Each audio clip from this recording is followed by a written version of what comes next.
Hello, and I just want to just start smiling and laughing. It has been just a wonderful morning, over an hour of just great conversation. Finally, with my dear friend and bandmate Maria Galanis. This is Sean Gaylord here on the Principal Liner Notes podcast, and Maria, where do we even begin, friend? I don't know. This has been such a long time coming. It's just been the best morning, catching up and sharing just wonderful like stories. And I don't know, it began years and years ago. And Yes. finally, we're meeting via this screen, but it just feels like we've known each other forever. Agreed, agreed. This is a just a really deep familial connection that we've always had, and the fact that this really is our first real time conversation. It's like we've been talking and knowing each other and hanging out for years. So and this has just been a truly epic morning and just such a highlight. I know that you're based in Chicago, which is one of our connections. As you live there, and I have family that have been born and raised there, and still I have some family there. I know that we have connected over the years through ed tech and our passion for that, and you are just an inspiration for me. If something comes up in the ed tech world, and I know that you work a lot in Deerfield Public School District, and you've been a tech coordinator. And currently you're the Uh, KA curriculums. Innovation specialist. Yes, innovation specialist. So I always, if something's happening in the ed tech world, well, what's Maria doing with this? Or I've learned so much, but before we get into all of that, I think what really connects us, we're both parents, we both have kids, we have that connection, but we are connected through music. And I know that you are a Beatles fan as I am, but you are also a tremendous Coldplay fan. And this week, it was announced that they're wrapping things up. Just as I'm kind of wrapping up the podcast, they just released album 10, and Chris Martin has said album 12 is it. So let's just go there. What is it? I know Coldplay is like your Beatles. So what is it about Coldplay? I think I know, but you just light up every time Coldplay is mentioned. So what is it about that band that does it for you? For me, I mean, I think so many people, they're just, they're epic. They're a band that just all ages love. They've been around for so long. This past summer, I was able to go see them live though. And it was not only just like the most incredible experience emotionally, just the most beautiful experience. I was able to go with my husband and we brought our daughter, Gia. So when I first learned about that concert and figured out how to get there, and they played in Athens, Greece, so I was able to go. It was just the most beautiful experience. When I figured out, finally to go, my daughter was like, "Oh, I want to go too," and I'm like, "Gosh, I already got the two tickets."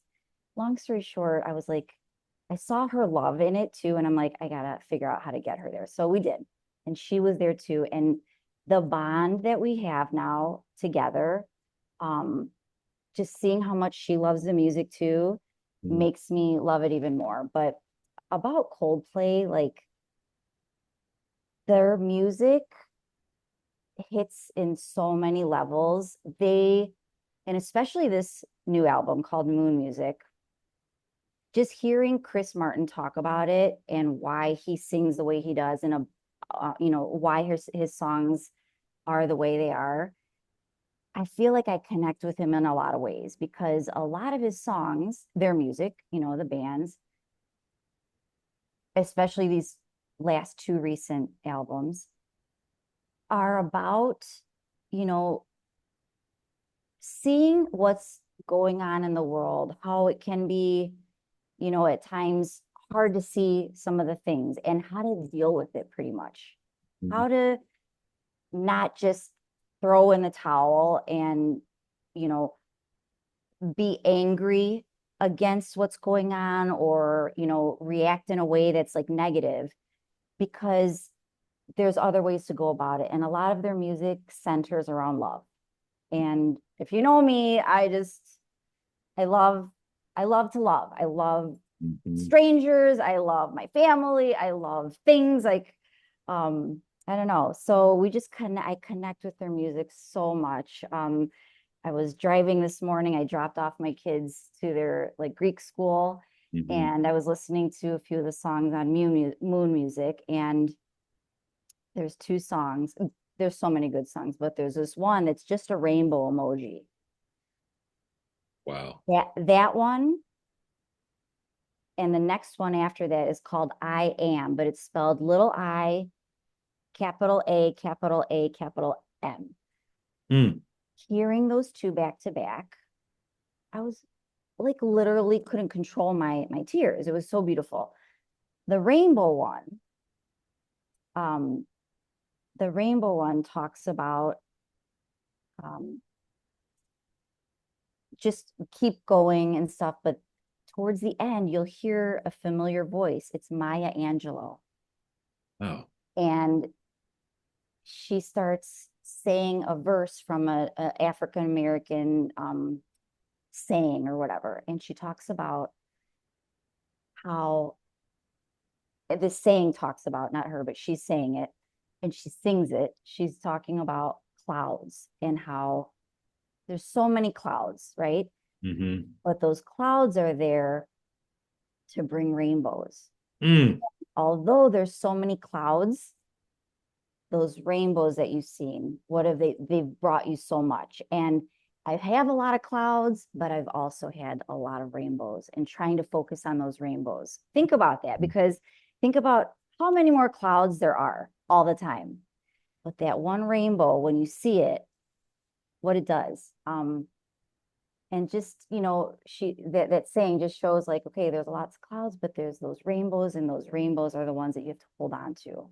She goes, Wow. I've had a lot of clouds. I've also had a lot of rainbows. And then the next song goes into the next song after that is the one that's called I Am.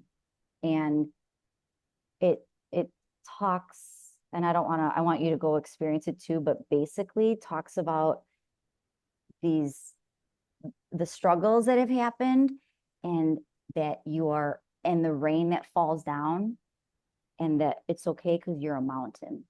Yeah. I don't know. So the connections that I feel with Coldplay, I don't know if it has to do with seeing them in person and like seeing that like I cannot experience another concert I don't think after seeing that. But it's a mix of that. It's a mix of like what they say in their music and just how they go about life, being this like epic band that they are and still making their concerts about the people. Yes. They, Yes. they, they removed they even say like if you hear interviews, they removed the factor of it being about them because they're like if we did that we wouldn't be able to do this anymore. Now they've basically they're trying to like put a mirror and like make it about the people that come there. So Mm. I could go on. I just love them. I love that you love them, and I love how being someone who's very passionate about music and passionate about bands and passionate about being a fan. One of the things, and I know that this is, every summer you go to Greece and you visit family, and many of us in the Professional Learning Network, we live vicariously through you and your beautiful family. And I remember when you had posted because there was easily at least 10 different posts that you shared about the experience, and more, and maybe more. I loved it, Hi, more. but I was very moved by the moment in the show as you talked about how Coldplay, it's not about them. It's about the fans, and they are very much intentional with connecting with fans and honoring that. And so that there was a moment, and you shared it beautifully, where Chris Martin said, "Listen, do us a favor, turn your phones off, put your phones down, and let's just all be together as one." And in many ways, I was very moved by that. But then as I reflected upon you and your work and how you relate with others, that is very much you. And how you share pictures of sunshine and hashtag keep looking up and just how you interact. But I just think this is just a great segue into your move with ed tech and removing barriers and doing those things. So I would just love to hear your thoughts on that. So I do. I often post, keep looking up. It's like my favorite reminder. Keep looking up. That's the secret of life. And it's actually a quote from like Snoopy, who I adore, I think. But it's just such a powerful reminder for me. And it started during my career in ed tech in my school district. Um, and it's just such a great reminder that no matter what may be happening, positive, a struggle, I just feel like take a moment, if just look up, keep looking up, because Yeah. it might be just looking at the sky. You might be like deep into work and like, oh my gosh, I can't, I'm so stressed. Go walk outside, look up at the sky. I promise you, Mm. it will take away, even for that moment, it'll just like ground you. There's just so many things like you can, look up in positive ways, in like ways that are you might need some strength. I don't know. It's just a great reminder for me, and it's something that like carries me through so many work related stuff, life related. It just doesn't matter. It's just a good reminder to help me keep looking up, because I think, like it says, it's the secret. If you do, it's just it's the secret of life. And you do that so masterfully and model that and inspire others. And in addition to keeping, our gaze upward into the heavens and getting in all that vitamin D and those things, you are also very forward thinking, and you do it in such a organic way when it does come to ed tech. And I've learned a lot. I think you may have been, but before AI was AI. I remember this a few years ago. You posting things and sharing things and whether it was a new tool or whether it was a new something that you had picked up on. Um, and I know you're always just a little just ahead of the curve. So like right now, I know that in probably the last 6 or 7 months, maybe a little bit more than that, with Web 3.0 and doodles and things that you're not necessarily seeing, out in the atmosphere of ed tech. But yeah, there, yeah, you got the cup. So I would love to kind of hear your thoughts and ideas on this. Because now that people have kind of figured out or beginning to figure out AI, you're already okay. I'm on to the next thing, or I'm Well, thinking about the next thing. I don't know if I try to, like you said, I'm always keeping my pulse on things. So I think just to maybe talk a little about Web3. Hmm. You if you follow me on X, Twitter, you'll notice that my profile picture recently is a little cartoon looking image. It's funny that you mentioned it's doodles. It's my doodles. Yeah. It's actually an NFT. And it's a project that I just love. There's so much about it, the community, the project, the art. I could go on. This is probably another whole podcast, but just to talk a little about that world, I got interested in it about mid 2021. Hmm. Um, Yeah. Mid 2021, I think it was. And I started hearing the word NFT, Web3. I was like, what? What is that? And I had been following an educator. Her name is Vridi Saraf. And I saw her posting stuff. She has a newsletter. I think like I would see her talking about it. And I was very intrigued in it because she was talking about the metaverse. And I was hearing these words and um thinking like, okay, I want to learn about this because I want to see how it's gonna maybe affect education and the world of education and how it could. So Yeah. I started digging into it. And when I tell you, I would join her, I think at that time it was more clubhouse spaces or join like she even like hosted like an ISTE related session. I would listen to what she was talking about and I was like, I don't know what she's saying. I don't know what they're talking about. Like, but hung on to it because I was like, I want to learn. And it was hurting my brain.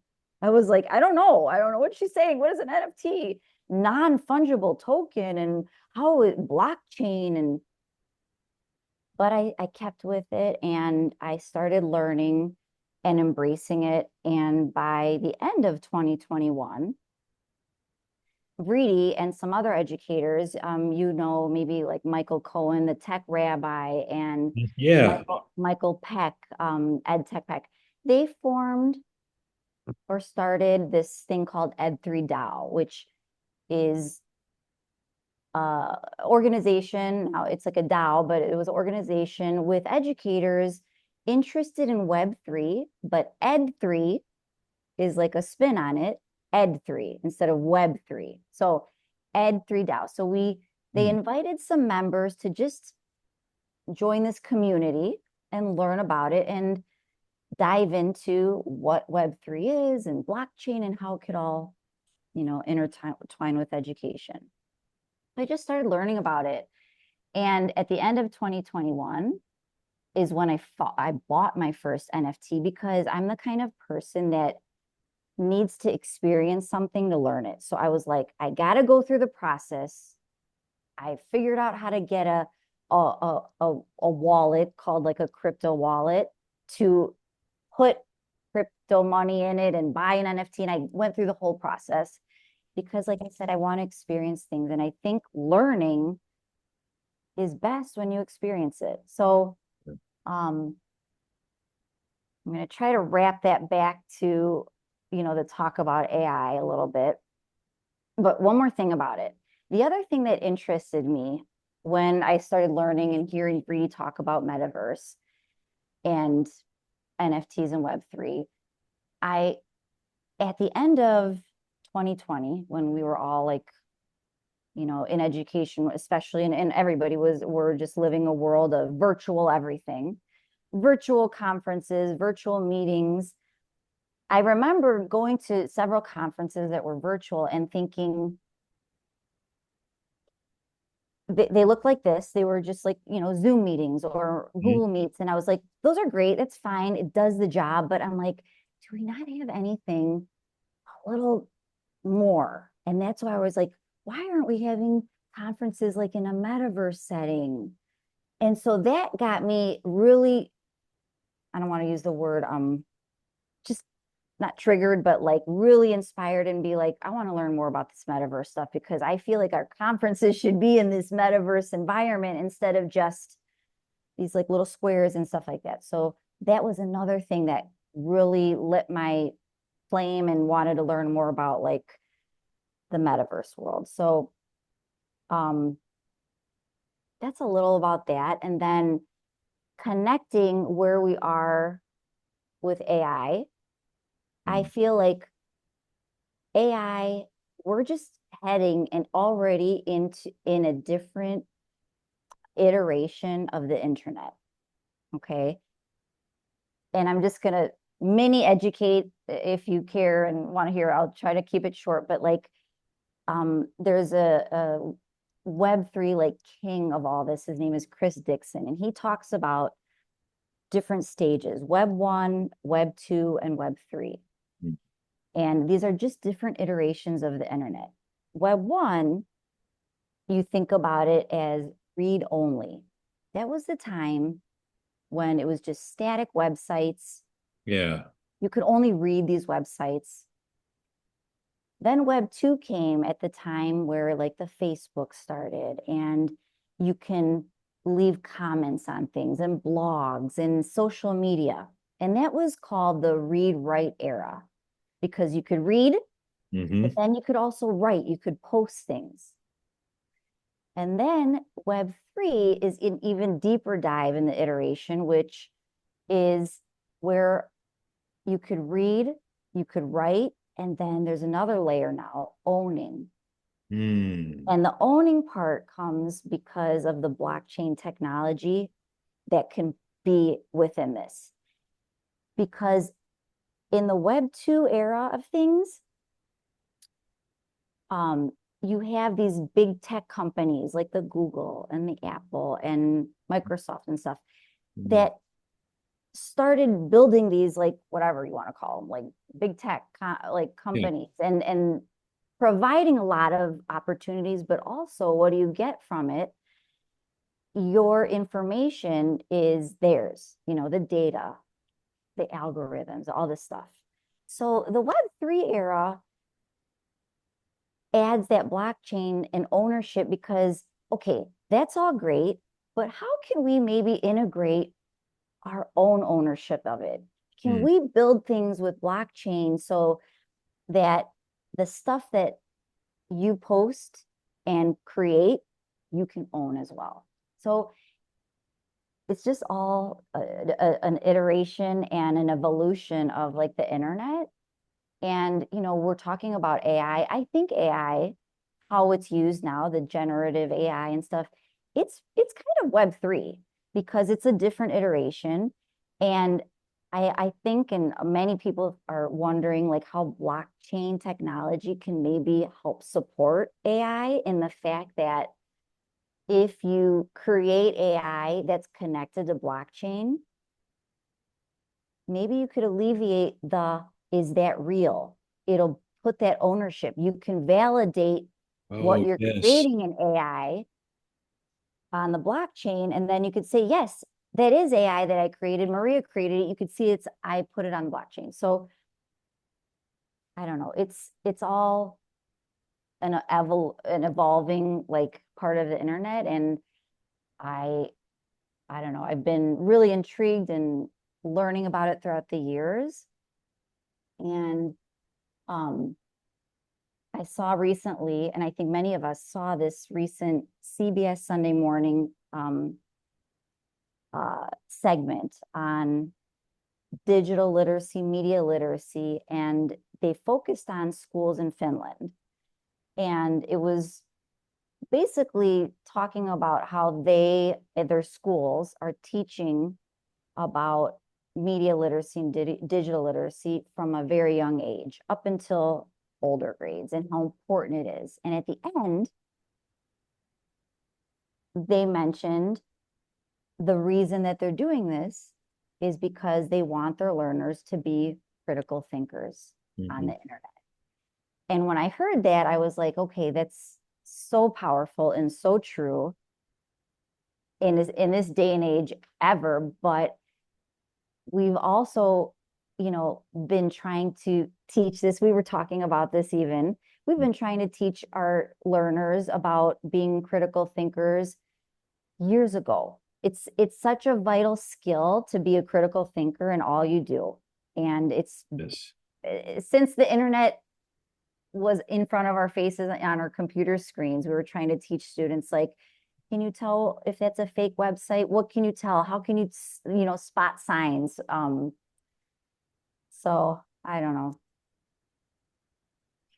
There's just so much, but I think I'll just like close that now and we'll see how we can go next part of our conversation. But it makes perfect sense on a lot of levels, and you know the fact that, as you said, this is, I mean, in a short period of time, remembering, and showing my age a little bit of literally looking through a card catalog in a library and accessing information through print and television and cassette tapes and those things.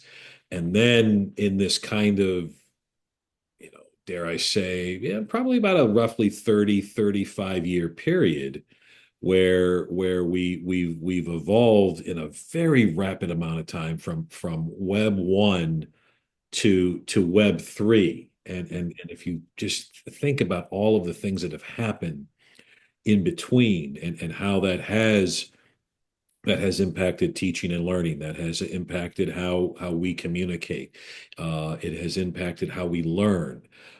So I greatly value and appreciate the fact that you're exploring, and there are no definitive answers, because this is a constantly evolving movement. It also, too, as you were talking about the various iterations of the web, it also got me thinking about, kind of our mutual love for the Beatles, and how, actually, Maria, on the day that we're recording this, October the 5th, is the anniversary.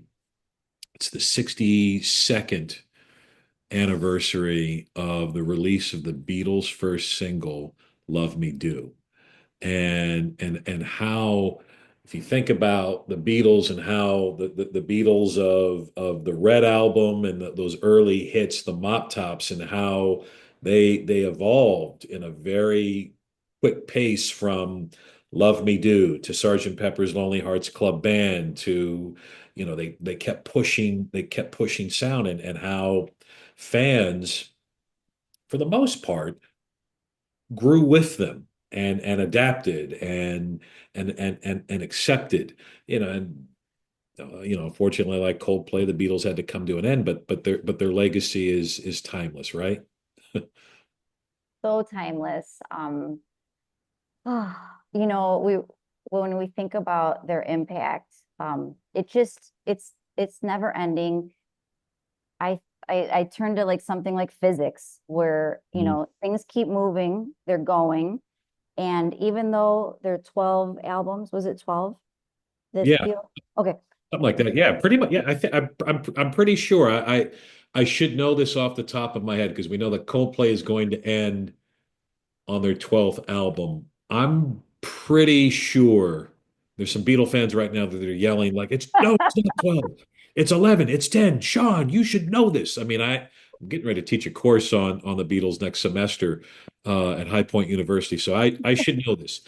I I think it's 12, but I'm going to research this as you're sharing. I Well, I think I pulled that because I think maybe I heard Chris Martin say something about 12. But think you're right. Yeah. even though their 12th album, was their final album, there was so much momentum that they have created. Hmm.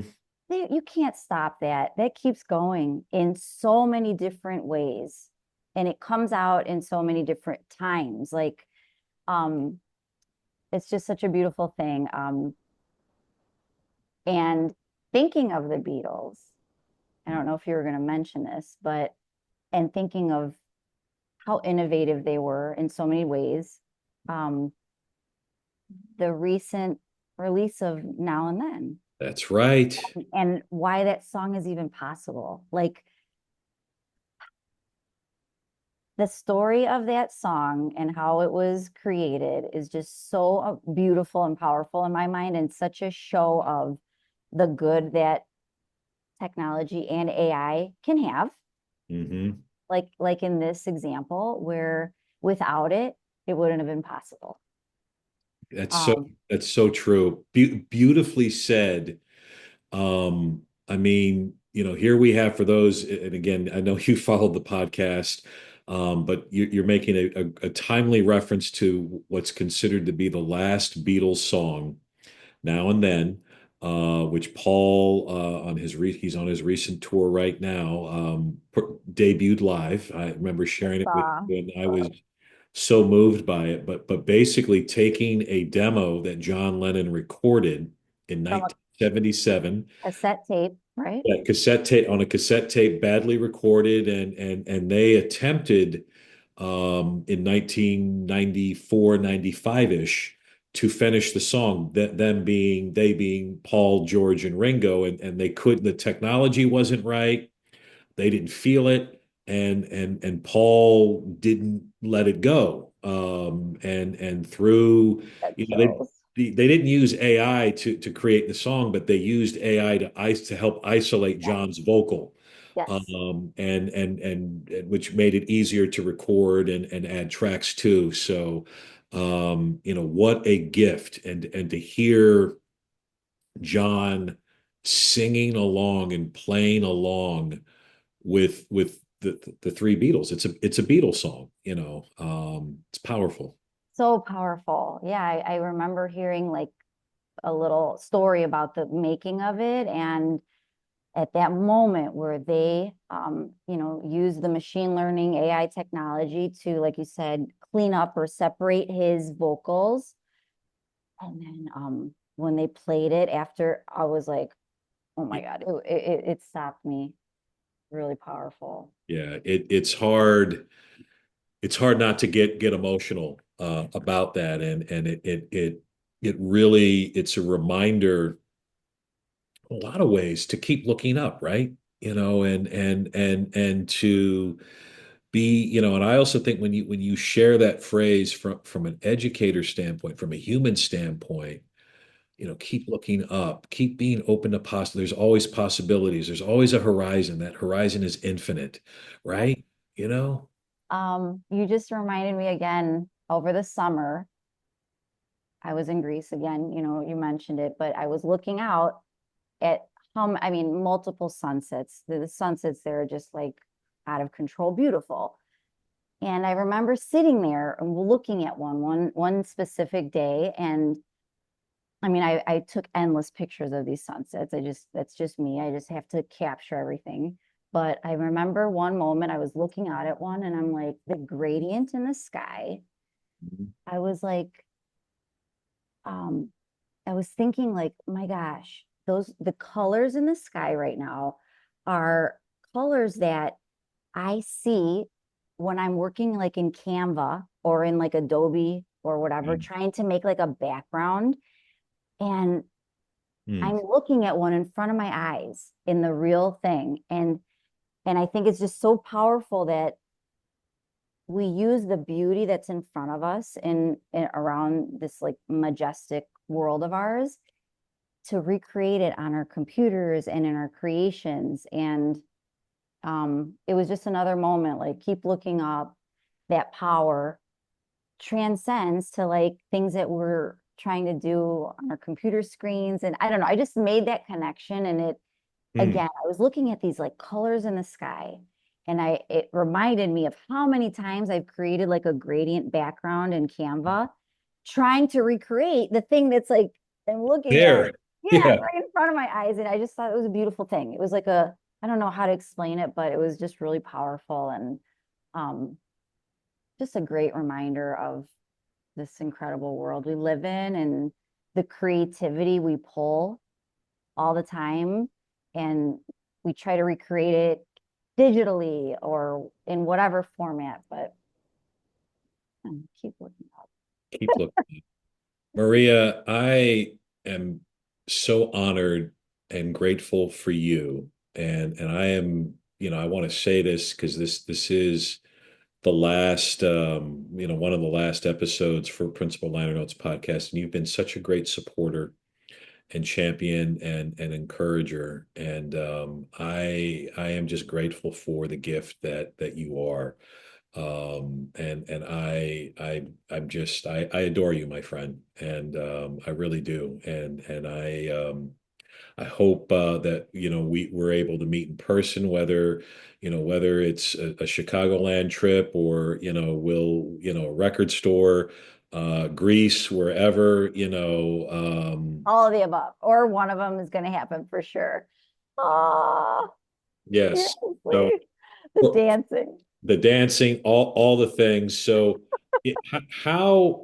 how can folks who may not be familiar with you, what's the best way? I know you're very active on X and Instagram. Where are the best places for folks to connect with you and to keep looking up with you?